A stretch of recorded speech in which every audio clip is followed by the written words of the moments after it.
पटना में बिहार के अंदर प्रधानमंत्री नरेंद्र मोदी का रोड शो, और इस रोड शो में किस तरीके की भीड़ आई है जरा आप अपनी आंखों से देख लीजिए। क्या वाकई नरेंद्र मोदी को लोग अब जमीन दिखाने लगे हैं? आज खुद प्रधानमंत्री ने कहा कि ऑपरेशन सिंदूर खत्म नहीं हुआ है, तो फिर आप रोड शो क्यों कर रहे हैं? आप देश के प्रधानमंत्री हैं, एक तरफ आप खुद ही कह रहे हैं कि ऑपरेशन सिंदूर खत्म नहीं हुआ है, दूसरी तरफ रोड शो में लगे हुए हैं।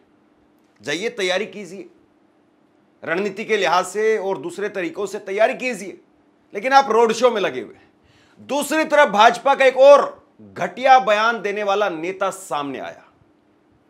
भाजपा के एक और विधायक ने कहा कि हमारी सेना सोई रही, वायुसेना पर सवाल खड़े कर दिए और नालायक शब्द भी इस्तेमाल किया जा रहा है सेना के लिए। इससे बड़ी बात और इससे घटिया बात और कुछ नहीं हो सकती है, लेकिन नरेंद्र मोदी अपने इस विधायक को बिल्कुल नहीं निकालेंगे, ना ही इस पर फटकार पड़ेगी। यह बात गारंटी के साथ कही जा सकती है, क्योंकि जब पहले पर कार्रवाई नहीं हुई तो इन पर कार्रवाई कहां पर होगी। और तीसरी बड़ी खबर, राहुल गांधी पहले वो जाते हैं कश्मीर के अंदर, लोगों से मेल मुलाकात करते हैं, और अब उन्होंने प्रधानमंत्री को एक चिट्ठी लिखी है। इस चिट्ठी में क्या है, राहुल ने लोगों से मुलाकात करने के बाद क्या कहा है, कुछ देर बाद में मैं आपको बताता हूं। लेकिन सबसे पहले आप जरा एक बार ये तस्वीर देखिए। ये तस्वीर देखिए, ये तस्वीर निकल करके सामने आई है बिहार पटना से, और प्रधानमंत्री के रोड शो की हालत क्या है और इसको लेकर के विपक्षी पार्टियां और उनके नेता क्या कह रहे हैं मैं आपको बताता हूं। लेकिन मुझे लगता है सबसे पहले भाजपा के विधायक का बयान सुनना चाहिए, क्योंकि इससे ज्यादा शर्मनाक बात और कुछ नहीं हो सकती है। जरा आप अपनी स्क्रीन पर देखिए, यह है भाजपा के विधायक रणवीर पठानिया। रणवीर पठानिया भाजपा के विधायक हैं, और रणवीर पठानिया ने क्या कहा सुनिए जरा। ऑपरेशन सिंदूर के दौरान सबके ध्यान में है कि एयरफोर्स स्टेशन में क्या हुआ। नालायकी होगी इनकी, सोए होंगे ये लोग, हमारा क्या कसूर है, हमने तो इनको पालकी में बैठा करके रखा। एक एक शब्द पर गौर कीजिए दोस्तों, अपने दिमाग पर जोर डालिए कि क्या हमारे देश की सेना नालायक है? मैं मानता हूं बिल्कुल नहीं, कतई नहीं। और जो हमारी देश की सेना को नालायक बताता है, उससे बड़ा नालायक और कोई नहीं हो सकता है। फिर से सुनिए जरा। ऑपरेशन सिंदूर के दौरान सबके ध्यान में है कि एयरफोर्स स्टेशन में क्या हुआ, नालायकी होगी इनकी, सोए होंगे ये लोग, हमारा क्या कसूर है, हमने तो इनको पालकी में बैठा करके, पलकों में बैठा करके रखा। ऑपरेशन सिंदूर के दौरान सबके ध्यान में एयरफोर्स स्टेशन में क्या हुआ, नालायकी होगी इनकी, सोए होंगे ये लोग, हमारा तो कोई कसूर नहीं है, हम लोगों ने तो अपने पलकों में बिठा के इनको यहाँ बैठा। ऑपरेशन सिंदूर के दौरान सबके ध्यान में एयरफोर्स स्टेशन में क्या हुआ, नालायकी होगी इनकी, सोए होंगे ये लोग, हमारा तो कोई कसूर नहीं है, हम लोगों ने तो अपने पलकों में बिठा के इनको यहाँ बैठा। ये भाजपा के विधायक हैं, जम्मू कश्मीर के उधमपुर पूर्व की सीट है, वहां से विधायक आए हैं, और ये विधायक देखिए किस तरीके की बात कह रहे हैं। शर्म आनी चाहिए, और इनका इस्तीफा लेने के अंदर मोदी जी को तनिक भी देर नहीं करनी चाहिए। लेकिन इस्तीफा तो वही लेगा ना जो खुद एक संदेश देने की क्षमता रखता हो। अब बताइए कि क्या वाकई भाजपा के इस बेशर्म, घटिया, नालायक विधायक का इस्तीफा होगा? मैं बेशर्म, घटिया और नालायक शब्द इसलिए इस्तेमाल कर रहा हूं क्योंकि जो हमारी सेना के लिए, हमारी सैनिकों के लिए अगर नालायक शब्द का इस्तेमाल करे, उसके लिए कोई रहम नहीं हो सकता है। उसके लिए ऐसे ही शब्दों का इस्तेमाल होना चाहिए, कायदे से इसके ऊपर आपराधिक मुकदमा दर्ज होना चाहिए, सेना को गाली देने का, सेना को अपमानित करने का। लेकिन आप जानते हैं कि पहले कहां कार्रवाई हुई है जो इस पर हो जाएगी। और जम्मू में तो वैसे ही भाजपा के विधायक कम है, भाजपा को अपनी ताकत दिखानी है। जम्मू पूर्व की सीट से, जम्मू कश्मीर से ये रणवीर पठानिया आते हैं, और मोदी जी ने एक वक्त में कहा था मैं पठान का बच्चा हूं। तो देखते हैं इस पर कार्रवाई होती या नहीं, मुझे यकीन तो नहीं है। अब जरा फिर से देखिए ये तस्वीरें। बिहार के पटना में आज प्रधानमंत्री नरेंद्र मोदी का रोड शो, और इस रोड शो में आपको लोग नजर आ रहे हैं क्या, भीड़ नजर आ रही है क्या? जरा देखिए तस्वीर देखिए। ये तस्वीर अपने आप में स्पष्ट तौर पर बताती है कि प्रधानमंत्री नरेंद्र मोदी को लेकर के बिहार में, खास तौर पर बिहार में जब बड़ी आबादी है और लोग मोदी जी के रोड शो में एकदम बढ़ चढ़ करके आते हैं, वहां पर ही लोग नहीं हैं। और आज खुद ही प्रधानमंत्री ने ट्वीट करके क्या कहा है जरा देखिए। 6:41 पर 29 मई को ट्वीट करते और लिखते हैं कि सिंदूर खेला की इस पावन धरती पर मैं एक बार फिर से स्पष्ट कर देना चाहता हूं कि ऑपरेशन सिंदूर अभी खत्म नहीं हुआ है। यह प्रधानमंत्री नरेंद्र मोदी के शब्द हैं। माननीय प्रधानमंत्री जी, थोड़ी तो अपने अंदर झिझक रखिए। आप एक तरफ कह रहे हैं कि ऑपरेशन सिंदूर खत्म नहीं हुआ है और दूसरी तरफ रोड शो में लगे हुए हैं। जरा एक बार देखिए रोड शो की तस्वीरें और सुनिए कमेंट्री और भीड़ के नजारे लीजिए। बिहार की राजधानी पटना से ये तस्वीरें आप देख रहे हैं प्रधानमंत्री नरेंद्र मोदी के रोड शो की। प्रधानमंत्री नरेंद्र मोदी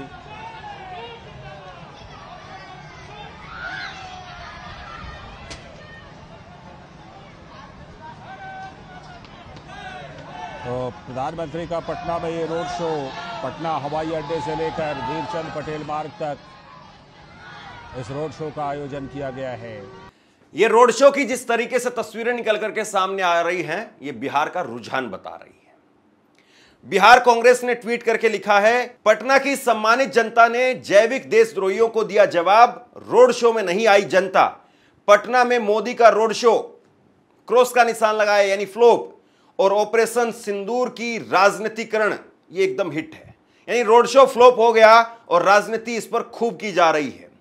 वहीं पप्पू यादव बिहार से आते, पूर्णिया से सांसद हैं, वो लिखते हैं कि प्रधानमंत्री जी यह बिहार है, यहां उड़ती चिड़िया का पर गिन लिया जाता है। यहां के लोग समझ गए हैं कि आप कैसे सेना के शौर्य की चुनावी दलाली कर रहे हैं, इसलिए आपके ढपोर संघ की रोड शो का पूर्ण बहिष्कार कर दिया गया है। भाई साहब, आप पीएम पद का मजाक क्यों बनाते हैं? ये विरोधियों की तरफ से, जो बीजेपी के विरोधी हैं उनकी तरफ से लिखा जा रहा है। लेकिन जरा सोचिए इस बात को कि क्या वाकई ये बीजेपी के विरोधियों की भाषा है या इस वक्त में आम जनमानस की यही भाषा है?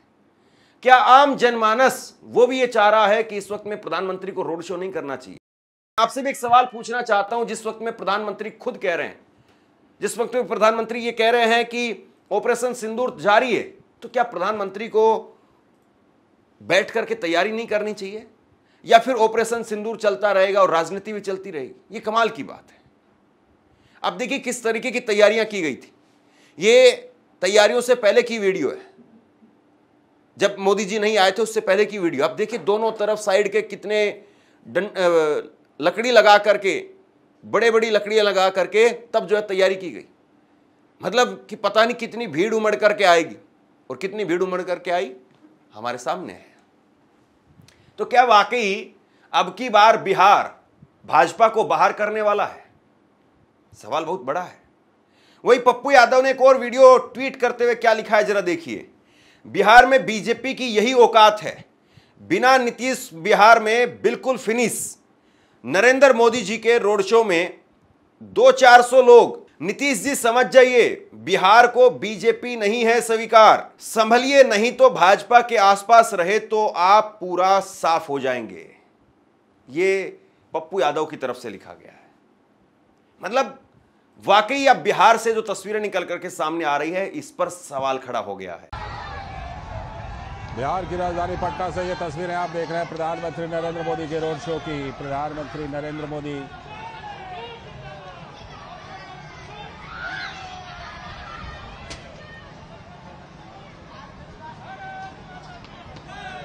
तो प्रधानमंत्री का पटना में ये रोड शो पटना हवाई अड्डे से लेकर वीरचंद पटेल मार्ग तक इस रोड शो का आयोजन किया गया है।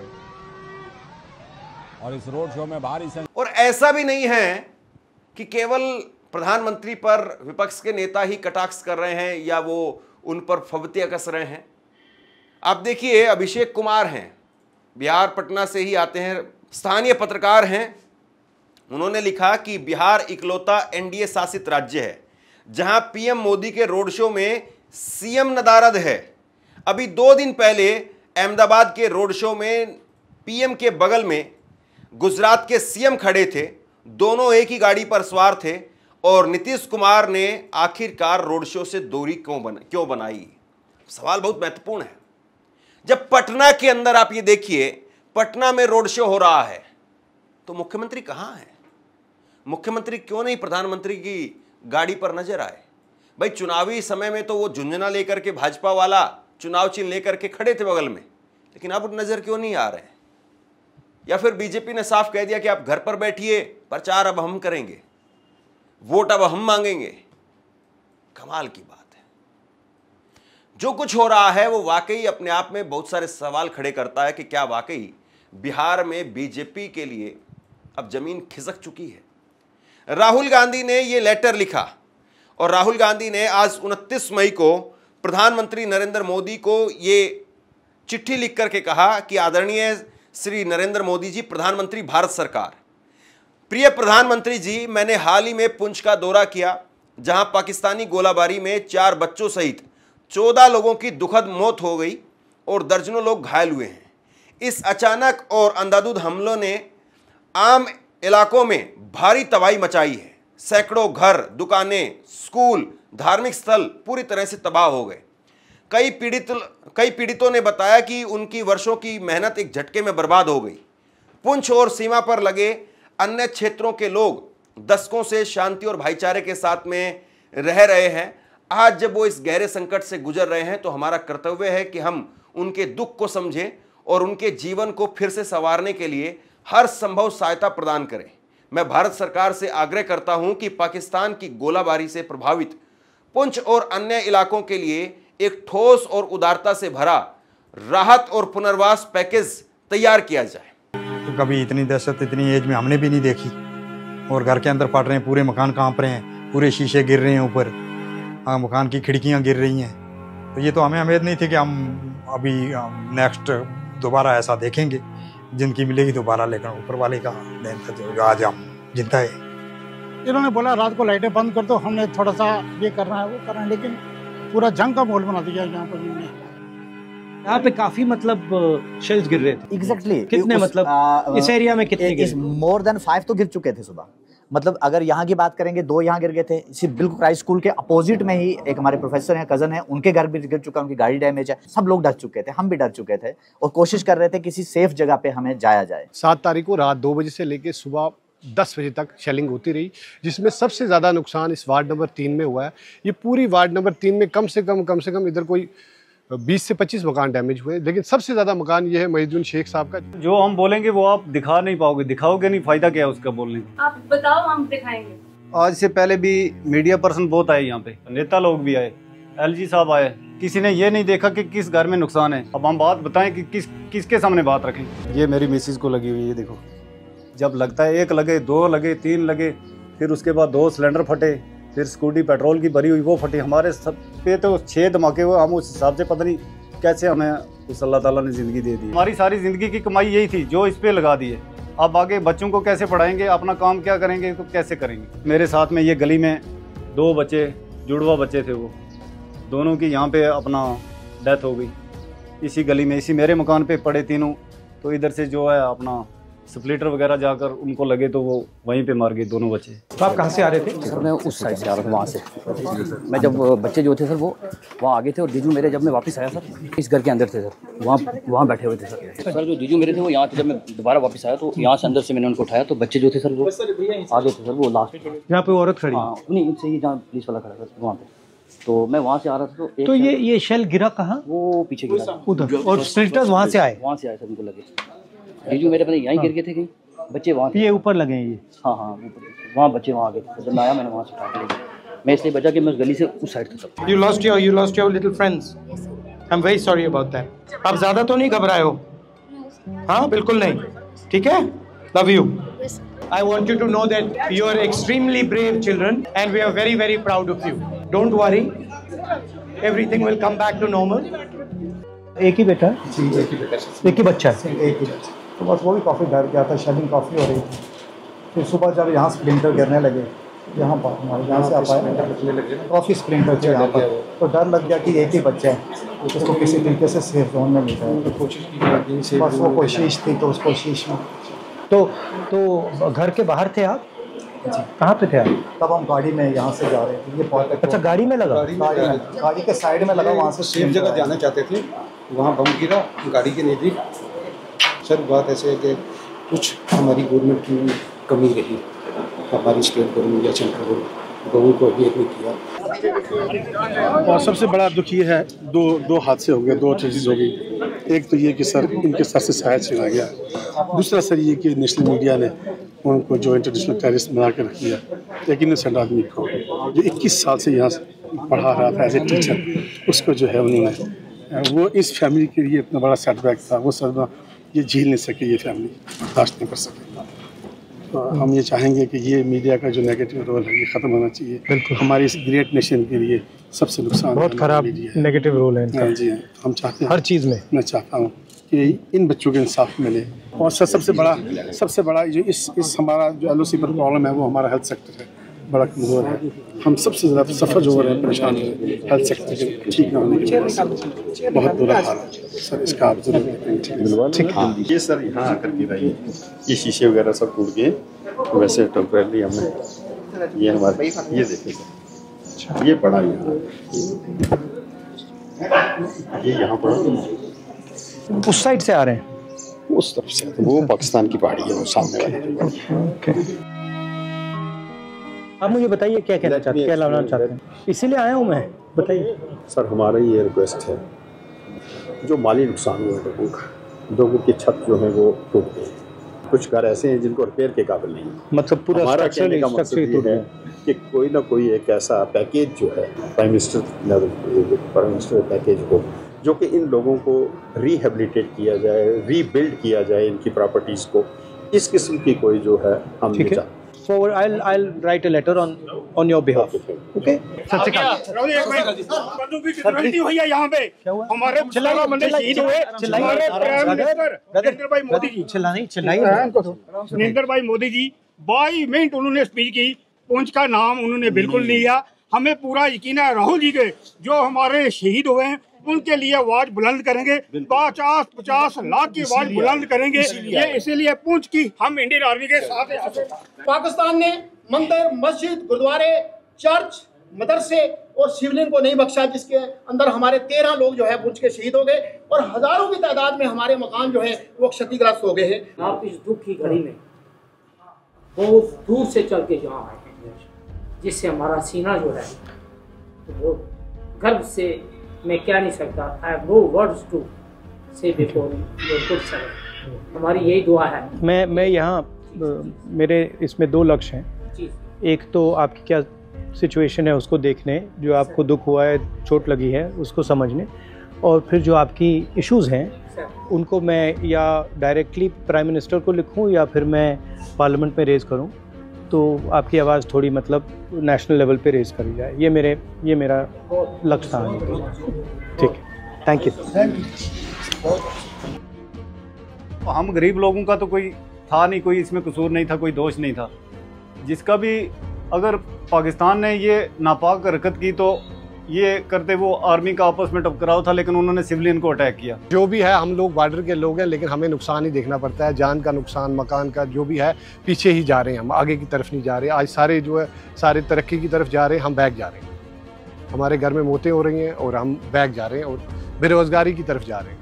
एक तरफ नेता प्रतिपक्ष वो अपनी जिम्मेदारी समझ रहे हैं, और जहां उनके समर्थन वाली सरकार है जम्मू कश्मीर में, जहां पर पाकिस्तान का हमला हुआ है, वहां पर ग्राउंड जीरो पर जाकर के लोगों से मुलाकात कर रहे हैं, फिर प्रधानमंत्री को चिट्ठी लिख रहे हैं।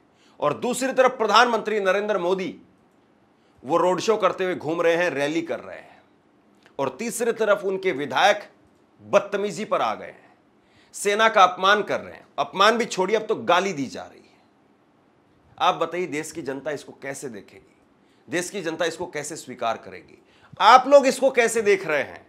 आप लोग क्या वाकई इसको स्वीकार कर पाएंगे? नीचे कमेंट बॉक्स में अपनी राय लिख करके जरूर बताइए। इस वीडियो को शेयर कीजिए और इसी तरह की तमाम खबरों के लिए ऑनलाइन न्यूज़ इंडिया को सब्सक्राइब कीजिए।